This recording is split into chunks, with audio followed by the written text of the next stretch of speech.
radio service, you'll see where they talk about using electricity to treat snake bites.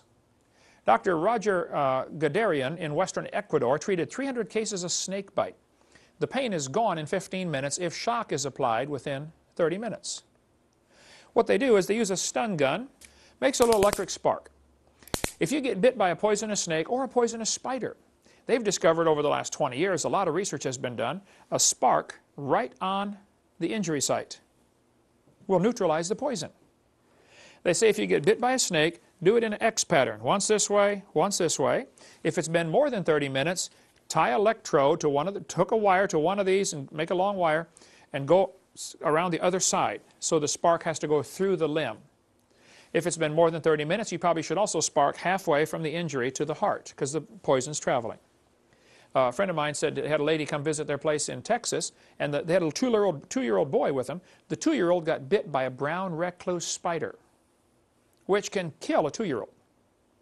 Wouldn't kill a human, but it'd make you hurt for a long time. We got brown recluse right here in Pensacola. This little brown recluse spider bit this 2-year-old right on the thigh. Within a few minutes, it was swelled up as big as a softball and rock hard and red with a spot in the middle. The kid is screaming uncontrollably. This friend of mine talking to this lady, and she said, "What do I do?" He said, "I'll tell you what I would do. I'd shock it with a stun gun." He said, "I happen to have one, but I'm no doctor. I'm not going to give you medical advice. But if you want to borrow my stun gun, I would shock it twice in an X pattern." Well, she did on this 2-year-old. Within probably 30 seconds, he quit crying. In less than a minute, the swelling was going down. And in 3 minutes, he was back out playing. And in 15 minutes, you couldn't tell anything except the bite, little spot. I was out working in the yard by the drinking fountain, and I was down there going to pull the weeds out under that drinking fountain. And there's a wasp nest down there. I didn't know that. One of them came out, zap, stung me on the finger.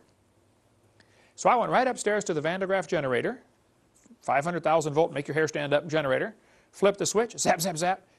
Instantly, I mean, less than a half a second, the pain was gone from the wasp sting. I couldn't believe it. Just bam, gone.